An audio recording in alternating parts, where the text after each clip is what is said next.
मेरा तबादला अंडमान निकोबार हो गया।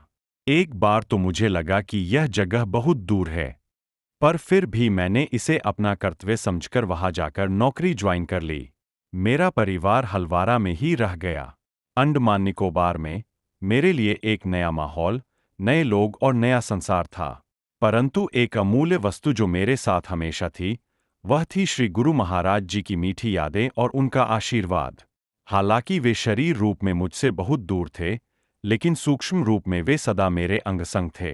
मैं इस बात को वहां हर पल अनुभव करता था। मेरे मन में एक ही इच्छा थी कि गुरु महाराज जी के ज्ञान का प्रचार यहाँ भी किया जाए। इसी उद्देश्य से जब भी थोड़ा समय मिलता, मैं अपने प्रत्येक अफसर और अन्य सहयोगियों को सत्संग सुनाया करता। उनको सत्संग प्रवचनों की कैसेट्स और किताबें भी बांटता रहता। खाली समय में अपने क्वार्टर में साधना सुमिरन भी किया करता। धीरे धीरे इसी तरह समय व्यतीत होता रहा। फिर दिसंबर 2004 रविवार का मंदभागा दिन आया। वह दिन जिसने हजारों लोगों को कुछ क्षणों में ही मौत की नींद सुला दिया। प्रतिदिन की तरह मैं उस दिन भी सुबह 4 बजे साधना कर रहा था। मुझे हमेशा साधना के दौरान बहुत आनंद प्राप्त होता है, लेकिन उस दिन कुछ अच्छा नहीं लग रहा था। मन बेचैन हो रहा था।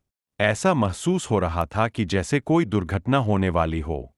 लगभग 6 बजे मैं साधना करके नहाने के लिए चला गया।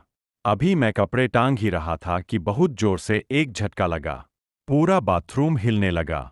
मैं तुरंत अपनी बिल्डिंग से बाहर की ओर दौड़ा और एक मैदान में आकर खड़ा हो गया। सारी जमीन भूकंप के कारण बहुत जोर से कांप रही थी।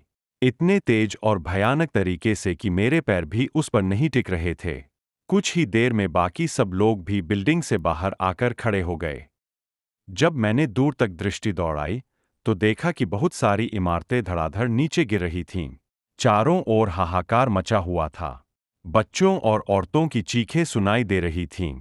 मैं सब कुछ देख रहा था, लेकिन कुछ भी नहीं कर सकता था। इसलिए महाराज जी के बहुत जोर जोर से जयकारे लगाकर वही साधना करने बैठ गया। 6 से 7 मिनटों के बाद भूकंप शांत हो गया। चीखने की आवाजें और शोरगुल भी बंद हो गया। चारों ओर एक भयानक खामोशी थी। जब मैंने आंखें खोली तो बाहर जो तबाही का दृश्य देखा, उससे मेरी आत्मा कांप उठी। बड़े बड़े खंभे, ट्रांसफॉर्मर, स्कूलों और कॉलेजों की इमारतें सब का सब मलबे के ढेर में तब्दील हो चुका था। फिर हम सभी लोग जो बच गए थे, एक सुरक्षित जगह पर जाकर खड़े हो गए। पर अभी कुछ ही मिनट बीते होंगे, हमारे पास यह खबर पहुंची कि विशाल समुद्री लहरें हमारी ओर आ रही है। एक बार तो सुनकर विश्वास ही नहीं हुआ, क्योंकि जहां पर मैं रह रहा था उस जगह से समुद्र आधा किलोमीटर की दूरी पर था। पर दूसरे ही पल देखा कि ऊंची ऊंची लहरों के साथ टूटी फूटी इमारतों का मलबा और लोगों की लाशें बहती हुई हमारी ओर आ रही थीं। हम सभी को एक ऊंचे स्थान की ओर दौड़ने का आदेश दिया गया। सभी लोग अपने बीवी बच्चों के साथ बहुत तेजी से उस इंगित दिशा की ओर भागने लगे। लेकिन मेरी अवस्था तो कुछ अलग ही थी। मैं अपनी उस अवस्था को बयान नहीं कर सकता। अन्य लोगों की भांति में भी मौत को अपने सामने देख रहा था, पर मुझे 1% भी डर नहीं लग रहा था। मैं बहुत आराम से, शांतिपूर्वक चल रहा था।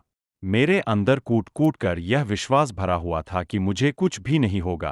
प्रत्यक्ष अनुभव हो रहा था कि गुरु महाराज जी मेरे साथ खड़े हैं, मुझे हौसला दे रहे हैं, कह रहे हैं, बेटा, तू बिल्कुल न घबरा, मैं तेरे साथ हूं। देखते ही देखते पानी की एक लहर मेरे बिल्कुल नजदीक आ गई। वह बहुत ऊंची थी। न जाने कितना टन पानी साथ लेकर आ रही थी। पर तभी अचानक वह 1 से 2 धाराओं में बंट गई। उनमें से एक दाईं ओर मुड़ गई और दूसरी बाईं ओर। विश्वास मानिए, यह मेरी आंखों देखी सत्य घटना है। मेरी तरफ पानी के कुछ छींटे ही आए, लेकिन जिस ओर वे लहरें गईं, उधर घोर तबाही मच गई। मैं अपने दाएं और बाएं, दोनों ओर लोगों को बहते हुए देख रहा था। पानी का बहाव इतना तेज और विशाल था कि जिन माँ बाप ने अपने बच्चों के हाथ कसकर पकड़े हुए थे, वे भी छूट गए। सभी डूब गए। एयरफोर्स की अफसर कॉलोनी भी पूरी तरह डूब चुकी थी। मौत का नंगा नाच उस दिन मैंने अपनी आंखों से देखा। अपने चारों ओर इतनी लाशों को देखकर मुझे यही लगने लगा था कि मैं भी मर चुका हूं। बस मेरी लाश ही चल रही है। यह तो गुरु महाराज जी की कृपा ही थी कि मैं जीवित था, सांस ले पा रहा था। समुद्री लहरों का कहर शांत होने के पश्चात और द्वीप के अन्य लोग, जो बच गए थे, राहत कार्यों में जुट गए। जहां भी हमें कोई जिंदगी मौत से जूझती नजर आई, हमने उसे बचाने की पूरी कोशिश की। अब तक खाना, दवाइयां आदि राहत सामग्री लेकर हेलीकॉप्टर भी वहां पहुंच चुके थे। एक हेलीकॉप्टर में खाने का कुछ सामान रखकर और एयरफोर्स के कुछ अन्य कर्मचारी उन जगहों पर पहुंचे जहां भारी तबाही हुई थी। रास्ते में जब मैंने हेलीकॉप्टर से नीचे धरती की ओर देखा तो मेरा मन भर आया। मैं अपने आंसुओं को रोक न सका। जिन बागों में सुंदर सुंदर फूल खिले रहते थे, जिन स्कूल कॉलेजों से बच्चों के हंसने खेलने की आवाजें आती थीं, वो बाजार जिनमें पूरे दिन रौनक लगी रहती थी, सभी श्मशान में बदल चुके थे। जिधर देखो उधर लाशें ही लाशें नजर आ रही थीं। लेकिन हमारे पास जो मर चुके थे, उनके लिए रोने का समय नहीं था। जो मौत से जूझ रहे थे उनको बचाना ज्यादा जरूरी था। एक तो मैं एयरफोर्स का कर्मचारी था और इससे भी ऊपर मानवता के रहबर श्री आशुतोष महाराज जी का शिष्य था। इसलिए मुझे अपने कंधों पर ज्यादा जिम्मेवारी महसूस हो रही थी। हमारा पूरा दिन पीड़ितों की सहायता करने में गुजर गया। शाम को जब मैं अपनी अफसर कॉलोनी के पास पहुंचा, तो पाया कि वहां का पानी नीचे उतर चुका था। इमारत ज्यों की त्यों थी, एक दरार भी नहीं आई थी। मैंने अपने क्वार्टर में आकर देखा, तो सभी चीजें वही पड़ी थीं, जहां पहले रखी हुई थीं। महाराज जी के स्वरूप को देखकर मेरा मन भर आया। मैं घुटनों के बल बैठ, हाथ जोड़कर एक बच्चे की तरह जोर जोर से रोने लगा। गुरु महाराज जी को लाख लाख शुक्रिया अदा किया। मेरी श्वासें गुरु महाराज जी की दी हुई अमानत थीं। यह उनकी ही कृपा थी कि जहां हजारों लोग लाश बन गए थे, वहां मुझे एक खरोंच तक नहीं आई थी। मैं काफी समय तक बैठकर रोता रहा, गुरु महाराज जी का ध्यान करता रहा। अब रात हो चुकी थी। सभी घबराए हुए थे कि कहीं फिर से भूकंप न आ जाए। इसलिए हम सभी अपना जरूरी सामान लेकर रनवे, जहां जहाज उतरता है, पर जाकर लेट गए। लेकिन आंखों में नींद कहा। रात को 12:45 बजे फिर से एक जोरदार झटका लगा। जो भूकंप सुबह आया था, यह उसी प्रकार का ही था। एक बार फिर शोर मच गया। सब और दहशत फैल गई। लेकिन कुछ समय बाद सब शांत हो गया।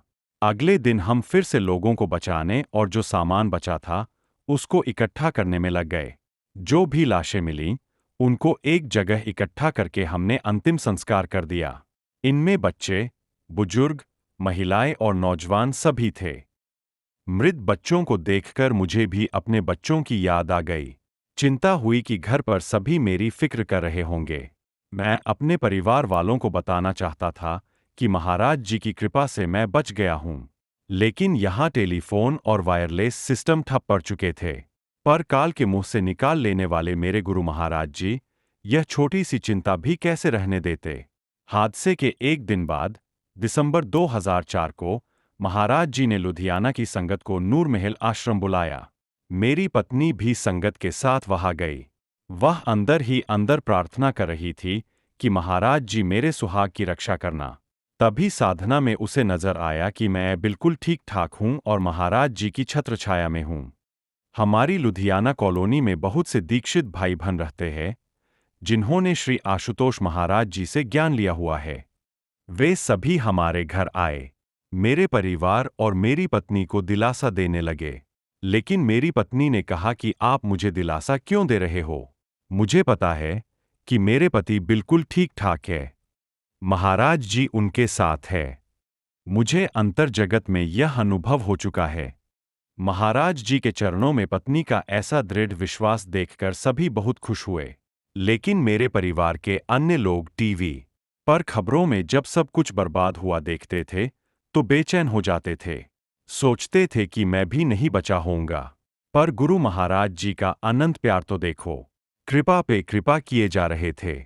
उन चिंतित रिश्तेदारों को भी मेरे जीवित होने का उन्होंने प्रमाण दे दिया। एक टीवी चैनल पर प्रसारित खबर के जरिए हुआ यूं कि जब एक टीवी चैनल के रिपोर्टर्स तबाही की वीडियो बना रहे थे, तब मैं वहीं पास में एक जहाज पर खड़ा था। मैं भी उसमें कवर हो गया।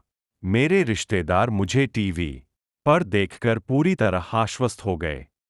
4 दिनों के बाद मैंने अपने घर पर फोन किया। परिवारजनों को बताया कि आज जो मेरी आवाज तुम सुन पा रहे हो, यह गुरु महाराज जी की ही कृपा है।